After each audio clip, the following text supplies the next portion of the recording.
তুমি আমার বিবাহিত স্ত্রী, তোমার ঘরে আসাটা কোনো পাপের না। আপনার এত রাইতে কেউ দেখলে সর্বনাশ হয়ে যাইব।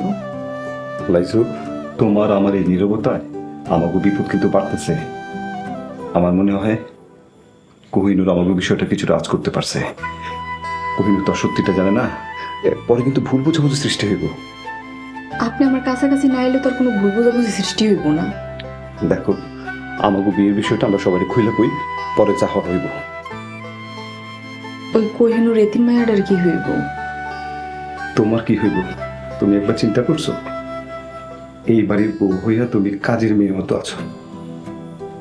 তোমার কষ্ট হয় না? লজ্জা হয় না? তোমার না হইতে পারে, আমার লজ্জা হয়, কষ্ট হয়। আপনি যদি এরকম করেন, আমি কিন্তু কালকে এই বাড়ি থেকে চলে যাব।